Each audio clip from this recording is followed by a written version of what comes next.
성령 강림주일 예배에 나오신 백양교회 우리 가족 여러분들 진심으로 환영합니다. 우리 왕이신 나의 하나님 찬양드리며 예배로 나아가도록 하겠습니다.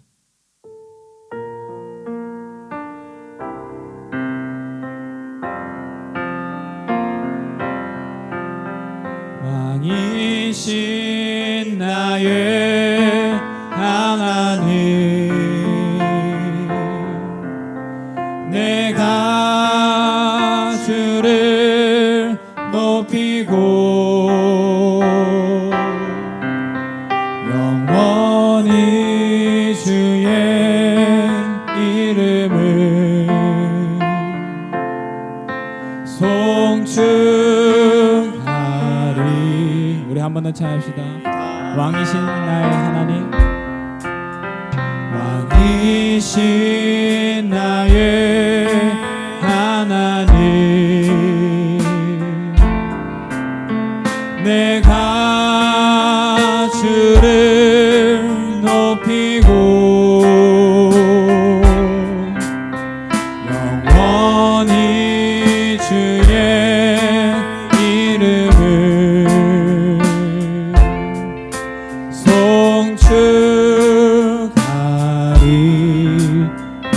송축하리이다. 우리 사도신경으로 우리들의 신앙을 고백하도록 하겠습니다. 나는 전능하신 아버지 하나님 천지의 창조주를 믿습니다. 나는 그의 유일하신 아들 우리 주 예수 그리스도를 믿습니다. 그는 성령으로 잉태되어 동정녀 마리아에게서 나시고 본디오 빌라도에게 고난을 받아 십자가에 못 박혀 죽으시고 장사된 지 사흘 만에 죽은 자 가운데서 다시 살아나셨으며 하늘에 오르시어 전능하신 아버지 하나님 우편에 앉아 계시다가 거기로부터 살아있는 자와 죽은 자를 심판하러 오십니다. 나는 성령을 믿으며 거룩한 공교회와 성도의 교제와 죄를 용서받는 것과 몸의 부활과 영생을 믿습니다. 아멘. 우리 이 성령 강림주일을 맞이하여서 우리 찬양을 예수님 목마릅니다 찬양하면서 우리들의 갈급한 마음을 찬양으로 우리 함께 울려 퍼뜨렸으면 좋겠습니다. 우리 함께 예수님 목마릅니다 찬양하도록 하겠습니다.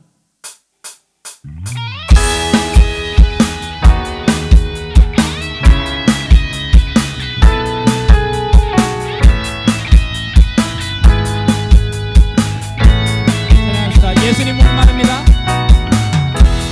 예수님 목마릅니다. 오시어 기름 부으소서. 주님을 사모합니다. 주님을 사모합니다. 오셔서 채워주소서. 성령의 불로 성령의 불로 성령의 불로 임하소서. 임하소서. 성령의 불로 성령의 불로 기름 부으소서. 기름 부으소서. 우리 시간 이 찬양할 때 정말 각자의 자리에서 예배할 때 성령의 불이 함께하기를, 내 안에 있는 하나님을 사랑하는 그 마음이 뜨겁게 타오르기를 바랍니다. 우리 한 번 더 이 찬양할 때 그 마음을 거듭합시다. 예수님 목마릅니다. 예수님 목마릅니다. 오시어 기름 부으소서. 오시어 기름 부으소서. 주님을 사모합니다. 주님을 사모합니다. 오셔서 채워주소서. 성령의 불로 성령의 불로 성령의 불로 성령의 불로 임하소서. 이 자리에 성령의 불로 성령의 불로 성령의 불로 기름 부으소서. 기름 부으소서. 우리 2절로 찬양해볼까요? 불같은 사람들입니다. 불같은 사람 간구를 들으소서. 나의 간구를 들으소서. 이 세상 어느 것보다 나의 창조주 되신 주님을 의지합니다. 성령의 불로, 성령의 불로, 성령의 불로, 성령의 불로 임하소서. 이 자리에 임하소서. 성령의 불로, 성령의 불로, 성령의 불로 기름 부으소서. 이 한 번 더 찬양합시다. 성령의 불로, 성령의 불로, 성령의 불로, 성령의 불로, 성령의 불로 임하소서. 임하소서. 성령의 불로, 성령의 불로, 성령의 불로 기름 부으소서. 기름 부으소서.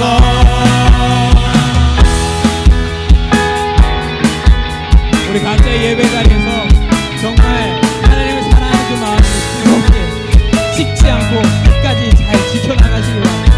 우리 오늘도 그 주님을 함께 찬양합시다. 할렐루야. 아멘.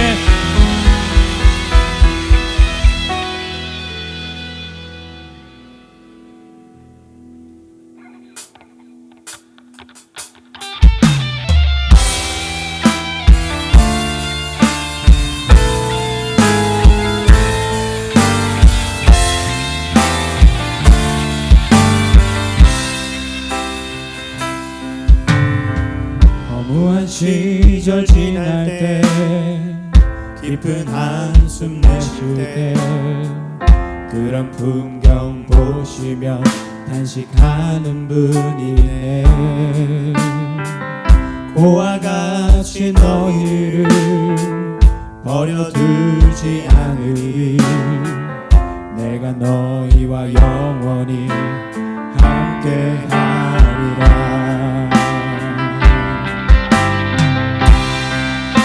이르시되 때와 시기는 아버지께서 자기의 권한을 주셨으니 너희가 알 바가 아니오. 오직 성령이 너희에게 임하시면 너희가 권능을 받고 예루살렘과 온 유대와 사마리아와 땅끝까지 이르러 내 증인이 되리라 하시니라. 오늘 이 성령 강림 주일날 이 땅에 우리 하나님께서 우리를 보내신 이유를 생각하며 그리고 우리에게 보내신 그 성령님을 기억하며 우리 이 찬양 한 번 더 불렀으면 좋겠습니다. 우리 함께 찬양합시다. 허무한 시절 지날 때, 허무한 시절 지날 때 깊은 한숨 내쉴 때 그런 풍경 보시며 단식하는 분이네. 고와 같이 너희를 버려두지 않으리. 내가 너희와 영원히 함께하리라. 성령이 오셨네. 성령이 오셨네. 성령이 오셨네. 내 주에 보내신 성령이 오셨네.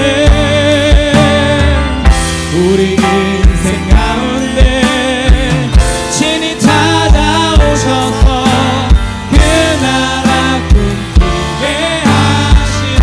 우리 이절로 찬양합시다. 억눌린 자 같이, 억눌린 자 갇힌 자 자유함이 오르다. 피난처가 되시는 성령님 계시네. 주의 영이 계신 곳에 참 자유가 있다네. 진리의 영이신 성령이 오셨네. 우리 목소리 너무 찬양합시다. 성령이 오셨네. 성령이 오셨네. 성령이 오셨네. 내 주에 보내신 성령이 오셨네. 우리 인생 가운데 친히 찾아오셔서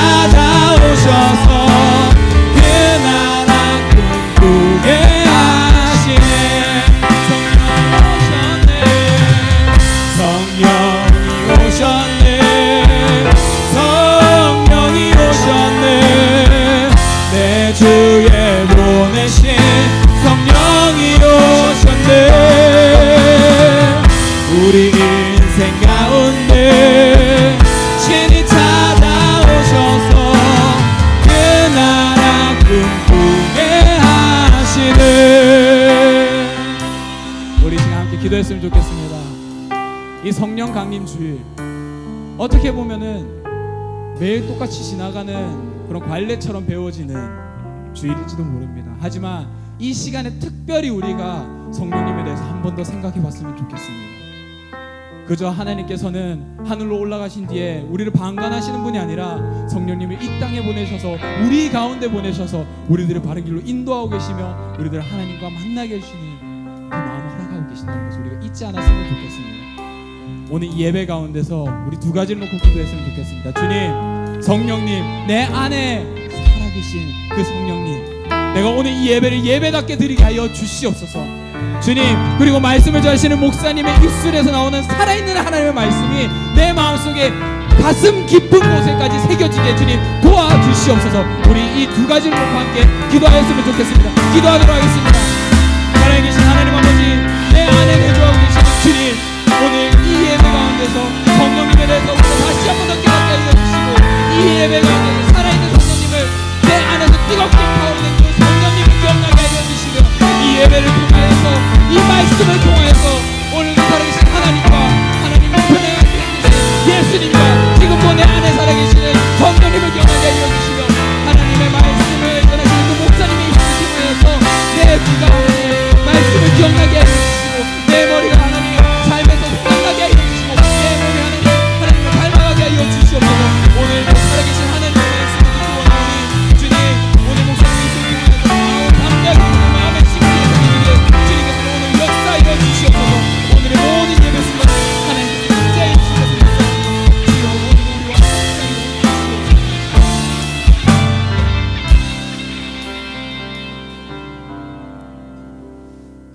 사랑과 은혜가 많으신 하나님 아버지, 성령 강림 주일에 이 자리에 모여서 또는 영상을 통하여 주님께 예배케 하심을 감사를 드립니다. 주님께서는 항상 저희들을 복된 길로 인도하시길 원하시지만 하루하루를 근심과 걱정 그리고 분주함으로 주님과 동행하지 못하고 저희의 힘으로 살아보려고 애쓰고 힘쓰는 저희들의 어리석음을 용서하여 주시옵소서. 주님 없이는 우리는 아무것도 아님을 날마다 기억하게 하시고, 주님과 함께함이 없는 우리의 모든 노력과 수고가 헛된 것임을 깨달아 우리의 인생길을 주님께 의탁하는 복되고 지혜로운 백양 성도들 다 되도록 인도하여 주시옵소서. 하나님 아버지, 벌써 몇 개월째 바이러스로 인하여 온 인류가 고통 가운데 있습니다. 이러한 고통과 불편한 가운데 역사를 주관하시는 하나님께서 저희를 향하신 분명한 뜻이 계신 줄 저희가 믿습니다. 이 상황을 통하여 우리 안에 깊이 뿌리 박힌 되풀이되는 죄를 뽑아버리고 우리들을 새롭게 하시려는 뜻도 포함되어 있음을 저희가 느낍니다. 저희들은 이 코로나19 팬데믹 상황이 속히 지나가기를 원하지만, 그럼에도 이 시기를 통하여 우리의 믿음이 흔들리는 것이 아니라 비온 뒤에 땅이 더 굳듯이 우리의 믿음과 주님을 향한 순종의 마음이 더욱더 자라날 수 있도록 은혜를 부어 주시옵소서. 우리에게 고난과 아픔과 모든 어려움들을 인내하게 하셔서 이를 통하여 소망이 이루어질 수 있도록 저희를 이끌어 주옵소서. 정말로 참되고 주님 보시기에 아름다운 인생이 다 될 수 있도록 축복하여 주시옵소서. 하나님, 언젠가 우리의 잘못으로 상처받고 슬프게 떠난 형제 자매가 있다면 이 상처를 싸매 위로하여 주시며, 우리가 주 안에서 기쁘고 평안을 누리는 것처럼 그들에게도 동일한 기쁨과 평안을 누리게 하옵소서. 앞으로 우리가 한 자리에 다 같이 모여 예배할 수 있을 때에는 더 이상 은밀한 제 가운데 있는 자 한 명도 없게 하시고, 서로가 서로를 용납하고 남을 나보다 낮게 여겨서 한 형제 자매 간에 시험 드는 일이 없도록 성령 하나님께서 눈동자처럼 보호하여 주시옵소서. 또한 우리는 성령으로 하나 되게 하신 것을 힘써 지키는 자들이 되게 저희들을 인도하여 주시옵소서. 사랑의 하나님, 코로나 전처럼 저희가 한자리에 모여 주님을 예배하는 것을 믿음의 눈으로 바라봅니다. 찬양대와 성가대가 이전보다도 더 아름답고 성령 충만한 곡조를 하나님께 올려드리는 것을 이 시간 마음으로 느껴봅니다. 그 영혼의 깊은 곳으로부터 흘러나오는 간절한 곡조를 아버지께 올려드리게 하시고, 그 찬양이 메아리 칠 때마다 비둘기 같은 성령이 하늘로부터 고요히 내려 온 성도들을 덮으며 주님의 사랑과 은혜에 감격하여 목이 메어 찬양을 부를 수 있는 날들을 사모하며 기다리게 하시고, 우리 모두가 주님 앞에 순결함으로 엎드려 우리 담임 목사님의 입술을 통하여 주시는 하나님의 말씀에 아멘 아멘으로 화답하며 주님께 영광 돌릴 수 있도록 축복하여 주시옵소서. 지금 이 시간이 그러한 영광스러운 예배가 드려지는 복된 시간 되게 성령 하나님 저희를 도와주시옵소서. 감사를 하나님께 올려드리오며 모든 것을 협력하여 선을 이루는 우리 주 예수 그리스도의 이름으로 기도드립니다. 아멘.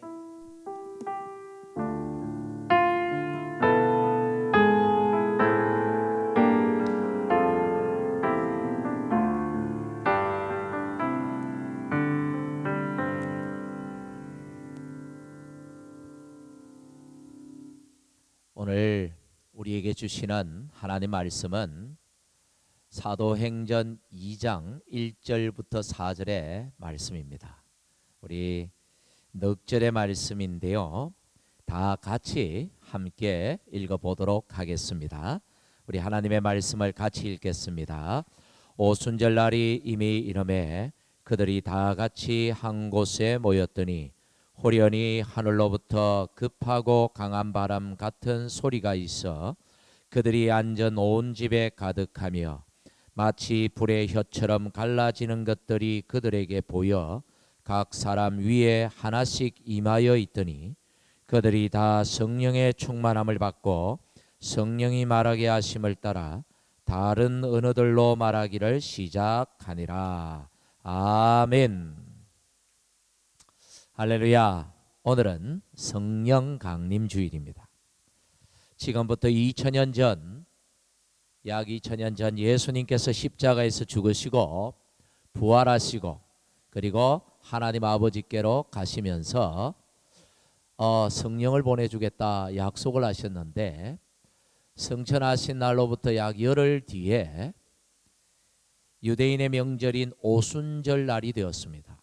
그날에 주의 제자들과 성도들 120명 정도가 마가라는 사람의 집에 있는 큰 다락방에 함께 모여 하나님을 예배하고 있었는데, 그때 갑자기 하늘로부터 급한 강한 바람 소리 같은 게 있었다. 오늘 본문에 그렇게 되어 있죠.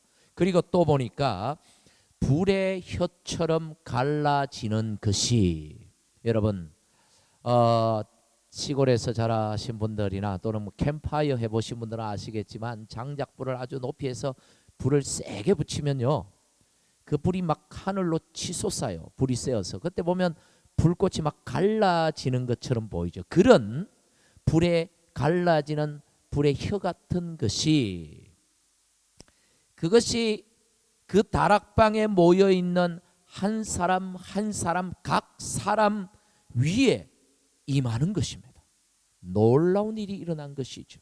바로 성령 하나님께서 오신 그날을 묘사한 장면이 바로 오늘 본문의 말씀입니다. 그러더니 그 사람들이, 거기에 모여있는 사람들이 그 성령의 능력을 덧입고 막 거리로 나가가지고 주님의 복음을 담대히 전합니다. 지금까지 예수님의 제자들과 성도들은 유대인들이 두려웠습니다. 로마 사람들이 두려웠습니다. 예수님처럼 잡혀서 십자가에 그들도 못 박혀 죽임 당하면 어떡할까 싶어서 두려워서 숨어 있었는데, 성령이 그들에게 임하니까 그 두려움이 떠나가고 담대하게 나가서 복음을 전하기 시작한 것입니다. 그랬더니 제자들의 복음을 들은 사람들이, 전에는 거짓말이라고 막 핍박을 하던 그 사람들이 이제는 가슴을 치고 회개를 하고 그 복음을 듣고 믿고 예수님을 영접하기 시작하는 겁니다. 참으로 놀라운 일이 그날 일어났어요. 그래서 이날 오순절날 성령의 임재를 경험한 이들과 이들이 전한 복음을 듣고 예수님을 믿게 된 사람들로 인하여 처음으로 그 땅에 교회라는 게 세워졌습니다. 바로 그게 최초의 교회, 예루살렘 교회입니다. 여기 이 예루살렘 교회로부터 흘러 역사가 흘러 오늘 호주 퍼스 땅 백양 장로 교회, 바로 이 교회가 그 예루살렘 교회로부터 시작된 교회라는 사실이에요. 할렐루야. 오순절 성령 강림 사건은 교회가 탄생되던 역사적인 사건이요 순간이었던 겁니다. 요한복음 14장 16절부터 17절에 여러분 보시면 예수께서 십자가를 지시기 바로 전날 밤에 제자들에게 이런 말씀을 하셨어요. 십자가에 죽음 당하시기 직전에 하신 말씀이니까 어떻게 보면 유언, 예수님의 유언 같은 말씀이 바로 이 말씀인데요. 여러분 이 말씀을 한번 보십시오. 우리 같이 한번 읽어볼까요? 시작. 내가 아버지께 구하겠으니 그가 또 다른 보혜사를 너희에게 주사 영원토록 너희와 함께 있게 하리니 그는 진리의 영이라.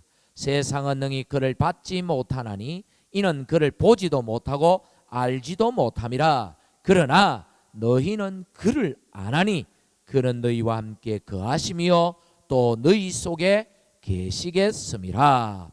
여러분 예수님은 가시지만 누가 오신다고요? 다른 보혜사가 오신다.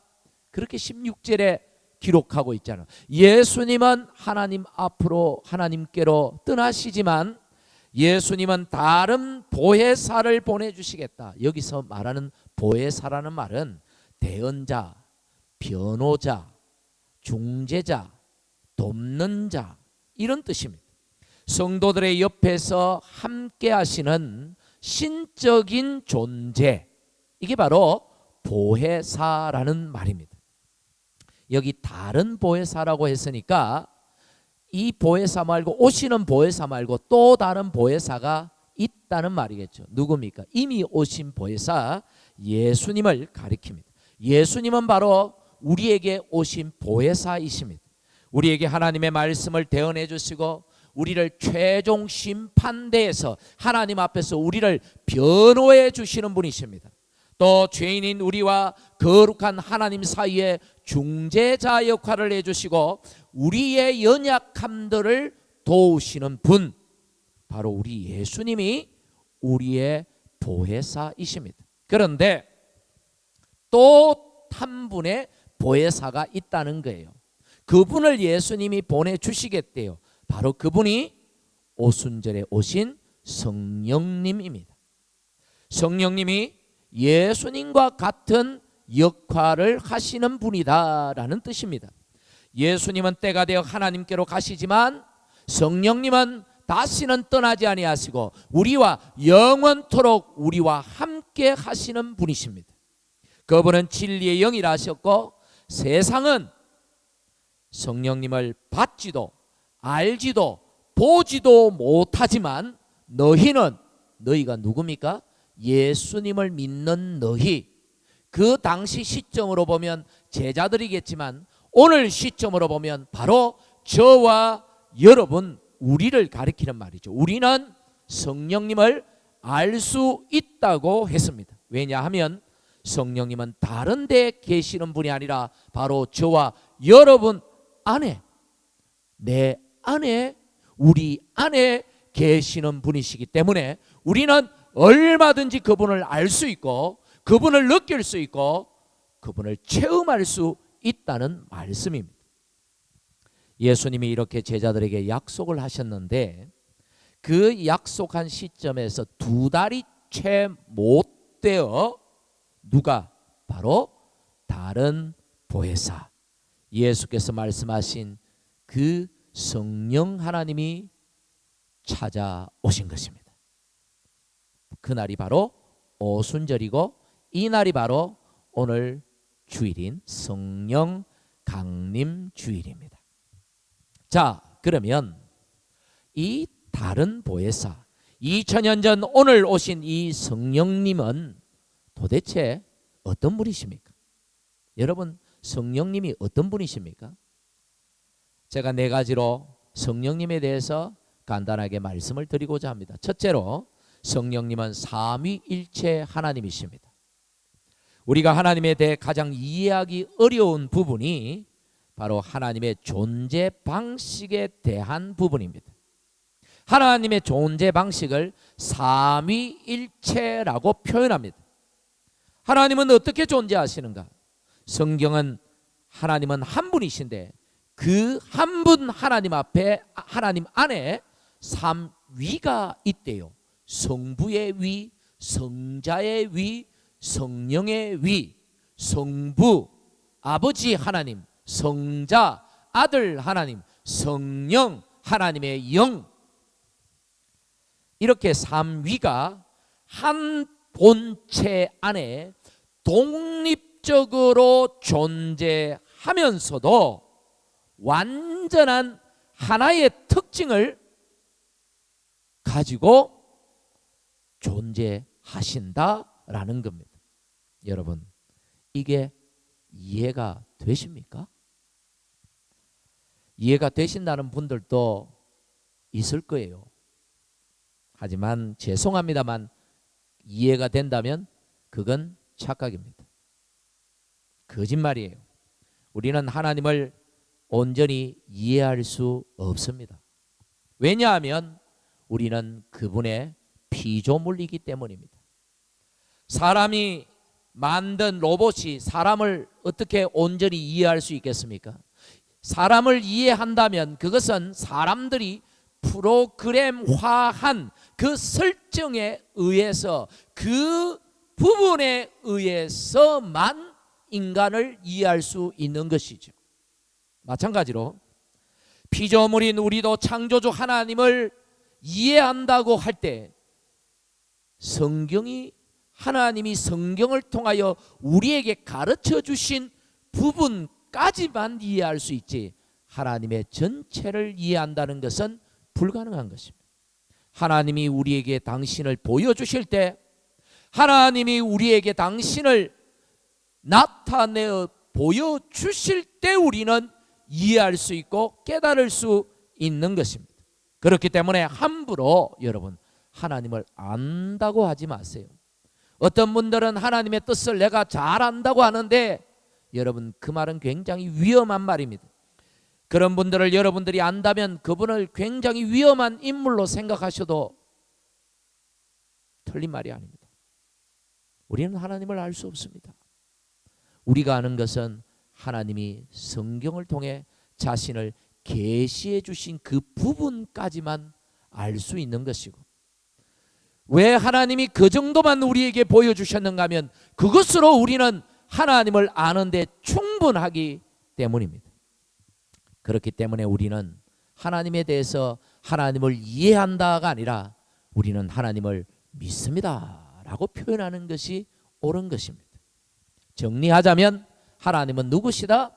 우리가 하나님을 다 이해하지 못하지만 그분은 삼위일체 하나님의 성령 하나님이십니다. 두 번째로 성령님은 인격자이십니다. 어떤 분들은 성령님에 대해 능력이나 어떤 힘으로 이해하기도 합니다. 성령 폭발이라는 말을 제가 예전에 어떤 집회 포스터에서 보았습니다. 성령 폭발. 무슨 성령이 물질도 아니고 뭐 다이너마이트도 아닌데 무슨 성령이 폭발을 한단 말입니까? 물론 표현이죠.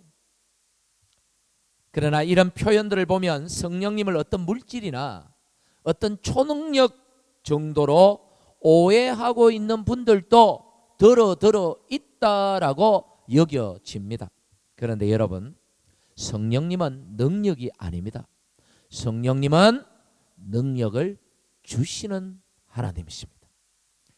성령님은 어떤 물질이 아니라 그분은 인격을 가지신 인격자이십니다. 예수님이 우리에게 오늘 가르쳐 주신 것처럼 성령님은 보혜사 하나님이십니다. 우리에게 예수님의 진리의 말씀을 깨닫게 해 주시고 우리를 의의 길로 인도해 주시고 우리의 연약함을 위해 말로 닿을 수 없는 탄식으로 우리를 위해 기도해 주시는 분이십니다. 우리가 성령님께 기도하고 사랑을 고백하면 성령님은 우리의 마음에 감동을 주시고 우리에게 위로를 주시고 평강을 주시고 새 힘을 부어주시는 좋으신 하나님이십니다. 세 번째로 성령님은 우리에게 구원을 이루어 주시는 분이십니다.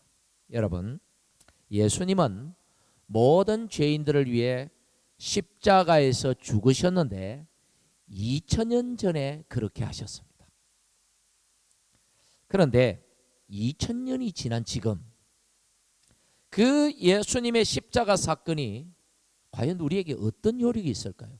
2000년 전에 십자가에서 죽으신 죄인들을 위하여 죽으신 그 예수님이 2000년이라는 세월이 지났는데 2000년 전에 죽으신 그 예수님의 사건이 오늘 우리와 무슨 상관이 있습니까? 그래서 어떤 분은 예수님의 십자가의 그 피는 그 당시 죄인들을 위해 흘리신 피다.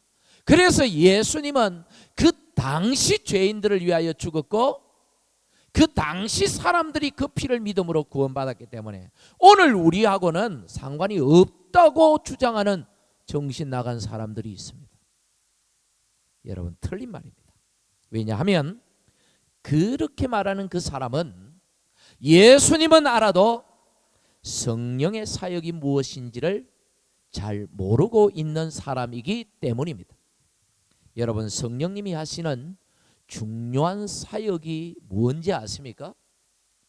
바로 예수님의 십자가 구원 사역을 오늘 우리 한 사람 한 사람에게 적용시켜 주시는 분이, 그런 역할을 하시는 분이 성령 하나님이십니다. 2000년 전에 십자가에서 피 흘려 죽으신 예수님의 그 구속의 사역이 오늘 또 여전히 유효하고 어떤 죄인이든지 예수님의 십자가 바라보고 회개하고 예수님을 구주로 믿으면 오늘 구원받는 그 이유가 바로 성령님이 예수님을 믿는 이들에게 역사하시기 때문인 것이죠.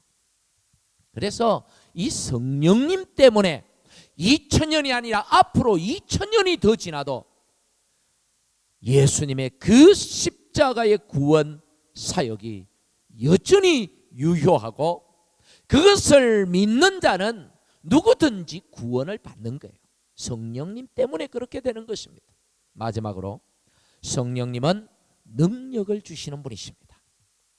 오늘 우리가 사도행전 2장 앞부분만 읽었는데요, 뒷부분을 계속해서 읽어보시면 제자들이 거리로 나가서 유대인들에게 큰 소리로 복음을 전하는 장면이 나옵니다. 사도행전 2장 14절에 베드로가 11 사도와 함께 서서 소리를 높여 이르되 유대인들과 예루살렘에 사는 모든 사람들아, 이 일을 너희로 알게 할 것이니 내 말에 귀를 기울이라 하면서 예수님의 복음을 담대하게 전하는 거예요. 여러분, 지금의 베드로가 원래 이랬던 사람이었습니까? 원래 이렇게 담대했던 사람이었습니까? 아니죠. 얼마 전까지만 해도, 2달 전만 해도 예수님이 십자가형을 받고 그 고난을 당하실 때 베드로는 자기도 그렇게 될까 싶어가지고 겁이 나가지고 예수님 모른다 그러고 예수님을 저주까지 했던 그 겁쟁이가 베드로였습니다. 그런데 2달이 안 됐는데, 2달이 채 안 돼서 어떻게 베드로가 이렇게 달라진 이유가 도대체 어디에 있습니까? 바로 그 능력이 성령님께서 주셨기 때문이죠. 성령이 베드로를 완전히 바꿔버린 것입니다. 소심하신 분이 있습니까? 자신이 없고 다 소심하고 뭔 일을 해도 주의 일을 해도 참 겁이 많고 나서지도 못하고 두렵고 성령을 구하십시오. 성령의 능력을 구하십시오. 여러분을 바꾸실 분은 성령님이십니다. 성령님이 여러분을 바꾸십니다. 그리고 다음 장인 3장에 보시면 베드로와 요한이 성전에 기도하러 갔는데 거기서 날 때부터 안전병이 되었던 장애인을 예수 이름으로 고치는 장면이 나옵니다. 그때 베드로가 뭐라고 말합니까? 은과 금은 내게 없거니와 내게 있는 것으로 네게 주노니 나사렛 예수 그리스도의 이름으로 일어나 걸어라. 세상에 여러분 어떻게 이렇게 담대히 말할 수 있습니까? 누가 역사했기 때문에? 성령이 역사했기 때문에. 이 말을 듣고 그 안전뱅이가 고침을 받았습니다. 베드로가 고친 겁니까? 아니요. 성령이 고치신 것이죠. 바로 성령님은 능력을 주시는 분입니다. 그때도 능력을 주시는 분, 오늘 우리에게도 능력을 주시는 분입니다. 성령의 능력을 사모하는 여러분들이 되시기를 간절히 축복합니다. 자, 그렇다면 이제 한 가지 문제가 남았습니다. 뭐냐? 그럼 나는 성령 받은 사람인가? 내가 성령 받았는지 내가 어떻게 알 수 있는가? 이게 우리의 많은 성도들의 질문일 겁니다. 그렇지요? 그런 생각이 들지요? 갈라디아서 말씀을 한 절 읽어보겠습니다. 갈라디아서 3장 2절. 갈라디아 교회에 보낸 사도 바울의 서신인 성경입니다. 우리 같이 읽어볼게요. 내가 너희에게서 다만 이것을 알려 하노니 너희가 성령을 받은 것이 율법의 행위로냐 혹은 듣고 믿음으로냐. 갈라디아 교회는요, 사도 바울이 1차 선교 여행을 할 당시에 바울이 개척한 교회였습니다. 그런데 이제 바울이 그 교회를 개척하고 이제 또 다른 지역으로 가서 또 교회를 개척하고 그렇게 이제 또 다른 지역으로 이동을 했잖아요. 그랬는데 그 교회가 믿음 안에서 잘 성장했는데 그 교회 안에 유대주의자들이 들어와서 율법을 주장하는 그들이 들어와서 그 사도 바울이 전한 복음의 그 진리를 흐리는 거예요. 시험에 빠진 거예요. 그 사람들이 뭐라고 말했냐면 구원을 너희들이 믿음으로만 받는다고 그렇게 바울에게 들었는데 그거 거짓말이야. 믿음으로만 어떻게 구원을 받느냐? 율법의 행위로 구원을 받는 거야. 그렇게 율법의 행위를 강조하면서 믿음으로만이 아니라고, 바울에게는 믿음으로 구원받는다고 배웠는데 이 사람들이 와서 이런 엉뚱한 소리를 하니까 교회가 혼란에 빠진 거예요. 성도들의 신앙에 시험이 된 겁니다. 그래서 이 소식을 들은 사도 바울이 아니라는 것, 오직 구원은 믿음으로 받는다는 사실을 확실하게 깨우쳐주기 위하여 이 갈라디아서 성경을 그들에게 보낸 것입니다. 거기에 한 구절인 오늘 3장 2절을 읽었는데요, 이게 핵심 구절이에요. 너희가 성령을 받은 것이 율법의 행위로냐 혹은 듣고 믿음으로냐. 여기서 보면 이 성령과 구원을 같은 의미로 쓰고 있어요. 이걸 말을 바꾸면 어때요? 너희가 구원을 받은 것이 율법의 행위로냐 혹은 듣고 믿음으로냐. 같은 개념이죠. 여기서는 성령을, 구원을 받은 것이라고 표현하지 않고 성령을 받은 것이라고 표현하고 있어요. 여러분, 자 보십시오. 여러분, 이것이 성령을 받을 것이라고 했습니까? 받은 것이라고 했습니까? 이게 과거입니까? 현재입니까? 미래입니까? 이 시제가 과거죠. 여기서 우리가 주목할 것은 예수 믿는 사람은 모두가 성령을 받았다 안 받았다? 받았다는 얘기예요. 쉽게 말해서 예수 믿은 사람은 다 성령 받았다는 얘기입니다. 헷갈리고 잘 이해가 안 되고 막 이상한 사람들이 들어가 유대주의자들이 들어와 가지고 막 그들의 신앙을 흔들어 놓아도 예수 믿었다면 성령 받은 거야 라고 바울이 강조를 하고 있는 표현입니다. 여러분, 사도행전 2장 38절 39절 이 말씀에 보면 베드로가 뭐라고 말하느냐면 너희가 회개하여 각각 예수 그리스도의 이름으로 세례를 받고 죄사함을 받으면 그러면 하나님이 성령의 선물을 주신다. 너희가 성령의 선물을 하나님께 받는다 그랬어요. 여기에서 성령의 선물 그렇게 표현했는데 이건 성령을 선물로 받는다는 뜻입니다. 39절에 보시면 이 성령을 주시는 약속은 이 약속은 성령을 받는다는 약속이에요. 이 약속은 너희와 너희 자녀와 모든 먼데 사람 곧 주 우리 하나님이 얼마든지 부르시는 자들에게 하신 것이다. 얼마든지 온 세계에 있는 사람 누구든지 예수 믿고 나오는 그 사람에게 그게 언제든지 어디서든지 어떤 상황에서든지 누구든지 예수 믿는 사람에게 하나님이 성령을 선물로 주신다. 하나님의 약속이다. 이렇게 베드로가 전한 것이죠. 저는 이 약속을 믿습니다.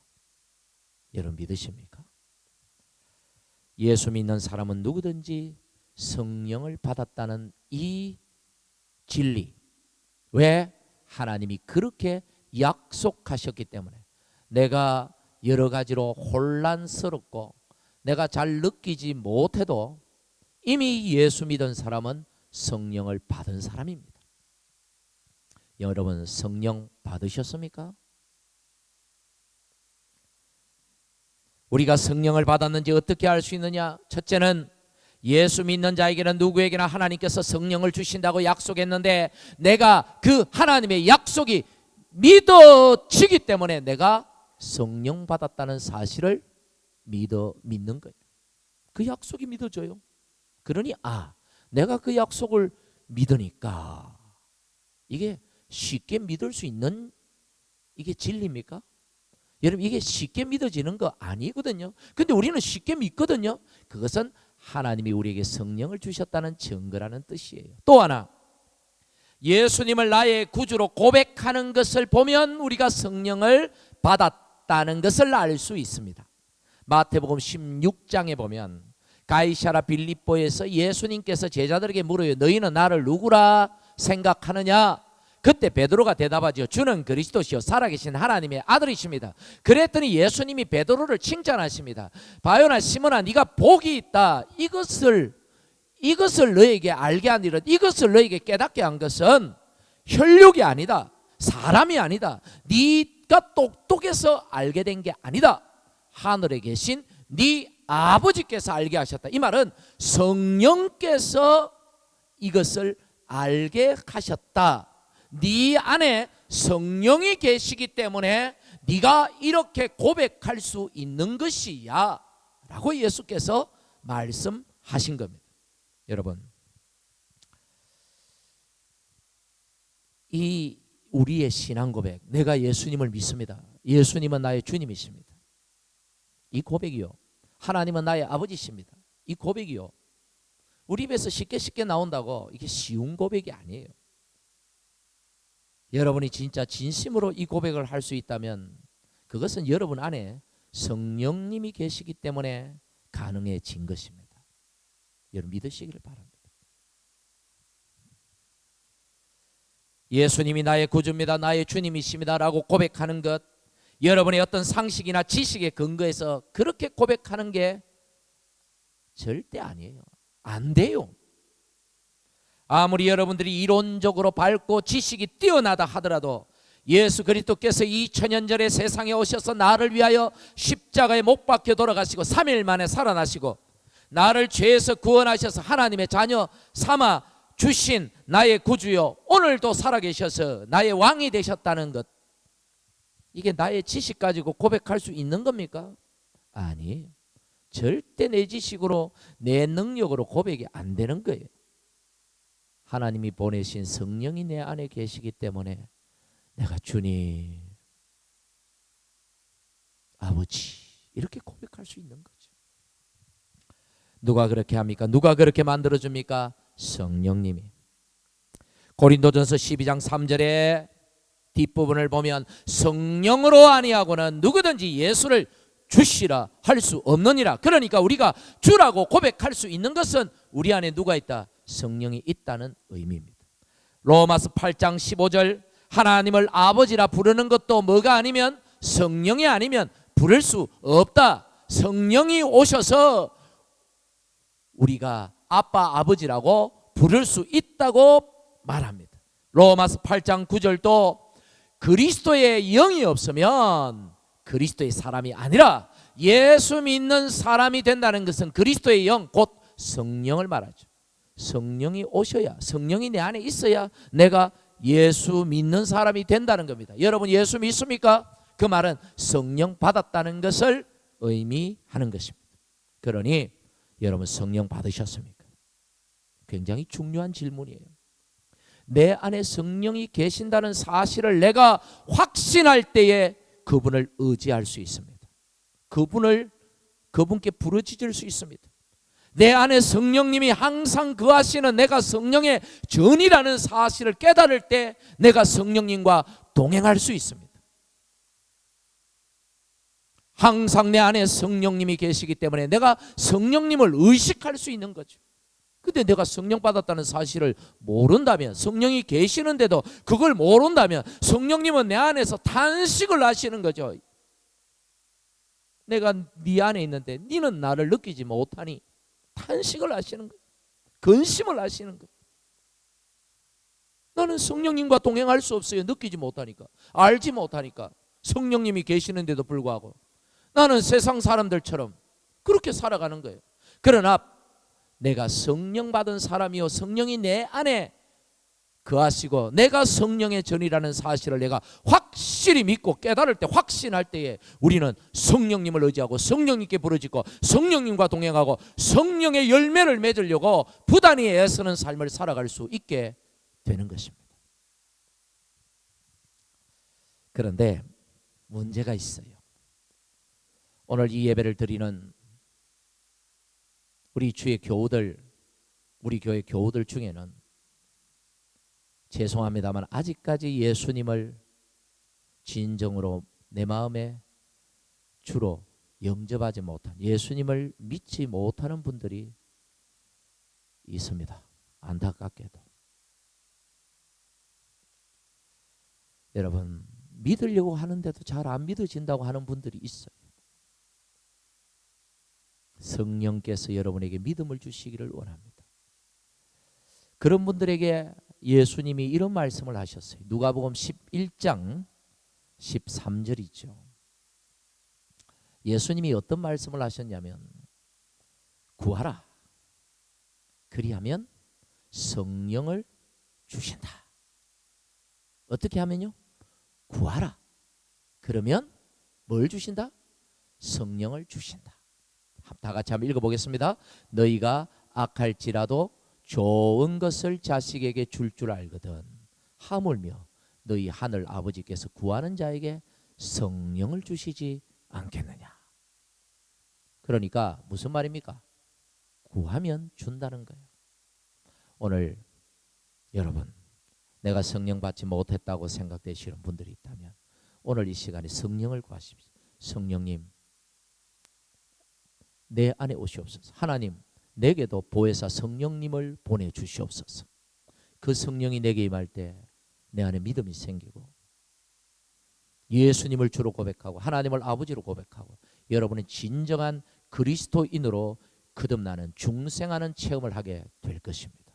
할렐루야. 말씀을 맺습니다. 여러분이 오늘 성령 받았다면 성령은 이제 나를 떠나지 않고 항상 내 안에 계셔서 나와 함께 하실 텐데, 그러면 우리는 어떤 사람입니까?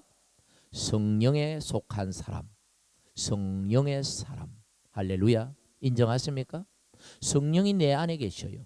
성령이 내 안에 주인으로 오셨어요. 그러면 나는 성령께 속한 사람, 성령의 사람, 그렇죠? 성령님께 속한 사람이 된 거예요. 여러분이 인정하든 안 하든 이미 성령님이 오셨으면 우리는 성령에 속한 사람이 되어버린 것입니다. 그렇다면 성령의 사람이라면 우리는 어떻게 살아야 할까요? 성경은 육체의 열매를 맺지 말고 성령의 열매를 맺고 살아라고 우리에게 가르쳐 주셨습니다. 여러분이 성령의 사람이라고 믿는다면, 성령님이 여러분 안에 계신다고 믿는다면, 여러분 오늘부터 성령의 열매를 맺기 위하여 부단히 노력하며 살아가셔야 합니다. 우리 성령의 열매가 뭔지 우리 말씀을 통해서 한번 읽어볼까요? 오직 성령의 열매는 사랑과 희락과 화평과 오래 참음과 자비와 양선과 충성과 온유와 절제라고 했습니다. 여기 양선이라는 말은 선을 행하는 걸 말해요. 착한 일을 하는 것, 선을 행하는 걸 양선이라 그러고요. 충성이라는 말은 믿음, 하나님께 대한 나의 신실한 태도를 충성이라고 그래요. 여러분, 우리가 맺어야 될 열매가 뭐라고요? 사랑입니다. 희락입니다. 화평입니다. 오래 참음입니다.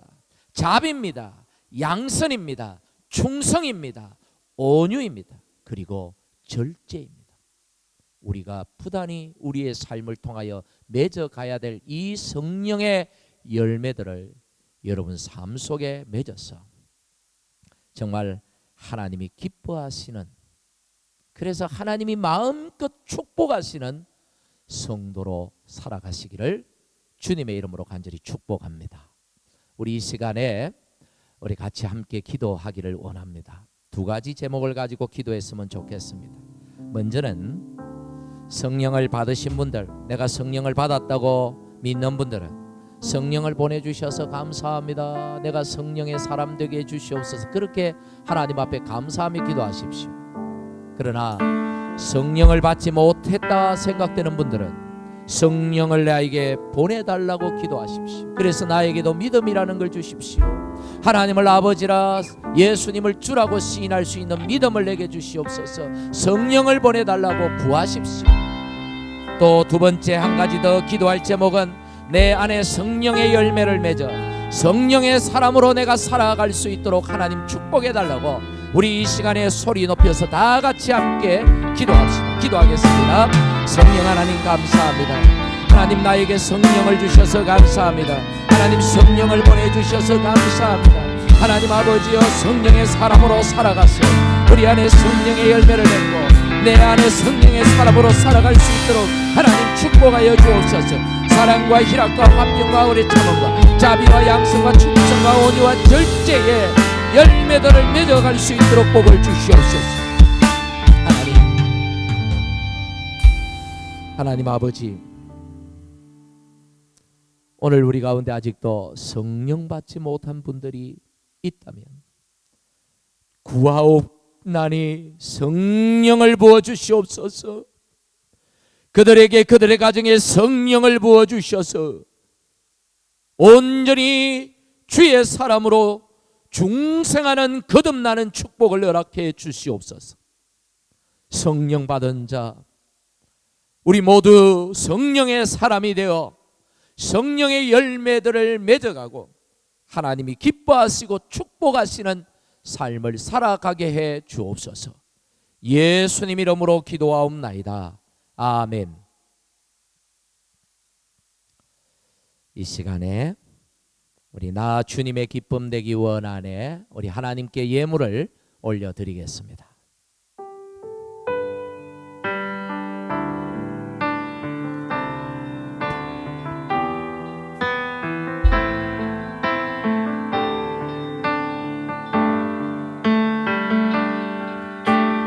나 주님의 기쁨 되기 원하네 내 마음을 새롭게 하소서 새 부대가 되게 하여 주사 주님의 빛 비추게 하소서 내가 원하는 한 가지 주님의 기쁨이 되는 것 내가 원하는 한 가지 주님의 기쁨이 되는 것 아멘. 다 같이 우리 예물을 봉헌합시다. 만군의 여호와가 이르노라 너희 온전한 11조를 창고에 들여 나의 집에 양식이 있게 하고 그것으로 나를 시험하여 내가 하늘문을 열고 너희에게 복을 쌓을 곳이 없도록 붙지 아니하라 보라. 만군의 여호와가 이르노라. 아멘. 기도합시다. 하나님 참 감사합니다. 오늘 또 하나님 앞에 예배드리면서 하나님께서 우리에게 주신 그 귀한 물질들 중에 일부를 거룩하게 구별해서 하나님께 예물로 올려드립니다. 하나님 이 예물들을 축복해 주시옵소서. 하나님 믿음으로 감사함으로 하나님 앞에 드리는 그 예물을 드리는 그 손길들마다 그 가정마다 하나님 아버지 큰 복을 내려주시고 성경에서 약속하신 대로 100배로 복을 더하여 주시옵소서. 가정마다 어려운 문제들이 있습니다. 하나님 힘든 사정들이 있습니다. 간절히 눈물로 호소하며 기도하는 제목들이 있습니다. 하나님 응답하여 주시고 하나님 축복하여 주시고 하나님 속히 해결되게 해 주셔서 주의 기쁨이 가정마다 차고 넘치게 해 주시옵소서. 이 예물 쓰이는 곳마다 하나님의 나라 건강한 교회 세워지게 역사하여 주시옵소서. 예수님 이름으로 기도하옵나이다. 아멘. 이제 우리 두 손을 뻗어 우리 축복하면서 찬양합시다.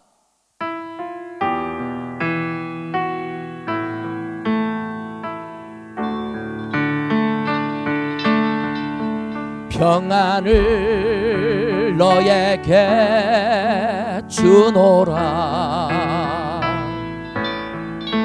세상이 줄 수 없는 세상이 알 수도 없는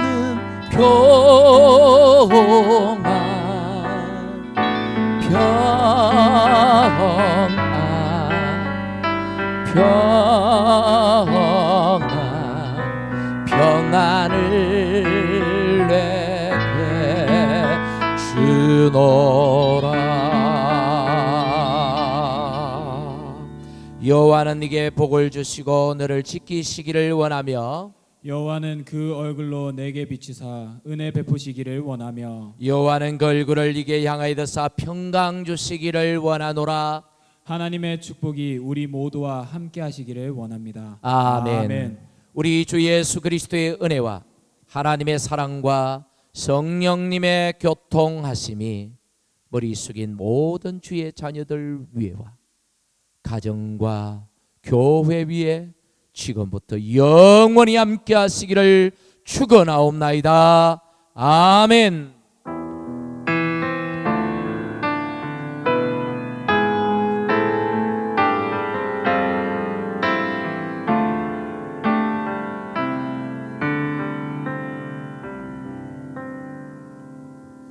우리 하나님께 영광의 박수 올려드립시다. 할렐루야.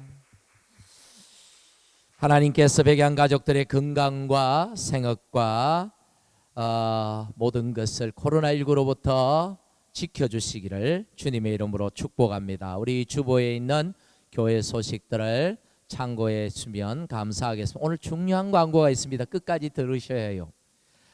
오늘 정기당회가 있습니다. 그리고 셀리더 간담회가 진행 중입니다.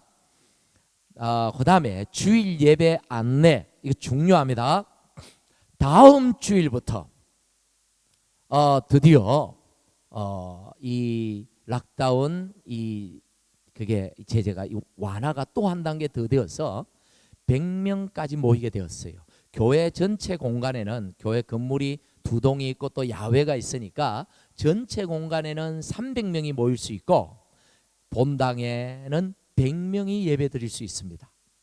그래서 다음 주일 예배부터 1부, 2부, 3부 주일학교 예배 모두 코로나 이전처럼 예배를 드리겠습니다. 그러나 단 하나 100명만 본당에 들어갈 수 있기 때문에 인원이 오버될 수가 있습니다. 그래서 아마 셀 리더들이 다 공지를 하겠지만 교회 홈페이지에 예배 참석 1부, 2부, 3부 100명까지 참석 신청을 하는欄이 있습니다. 그欄에 아마 내일부터 그렇게 신청할 수 있을 겁니다. 그래서 신청을 하셔서 여러분들이 참여하고자 하는 예배에 신청을 하시고요. 만약에 예배가 3부까지 모두 다 초과되었는데 더 오실 분들이 있다 그러면 예배를 하나 더 신설할 예정입니다. 그래서 여러분들이 일찍 신청해 주시면 감사하겠습니다. 각 사역팀은 코로나 이전처럼 섬겨주시면 감사하겠고요. 성가대는 당분간 아직까지는 할 수가 없습니다. 이 형편상 이 거리 2스퀘어미터라는 거리 유지 때문에 조금 더 있어야겠고요. 점심 식사도 역시 당분간은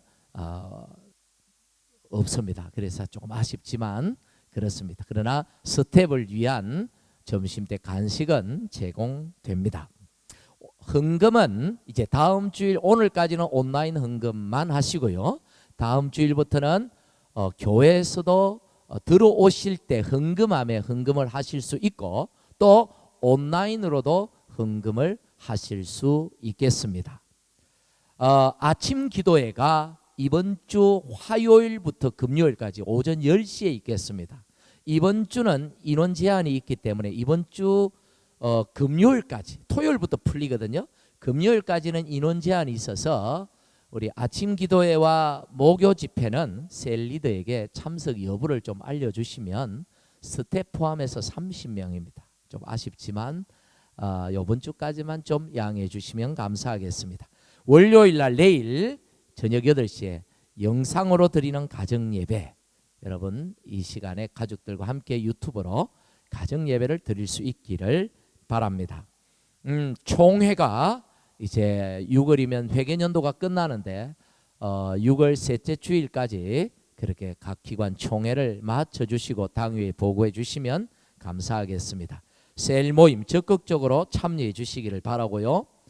생필품지 어려운 가정을 위한 생필품 지원은 계속되고 있습니다. 우리 교인이 아니라도 우리가 지원할 때가 있다면 셀 리더들이 좀 찾아서 그렇게 지원하면 좋겠습니다.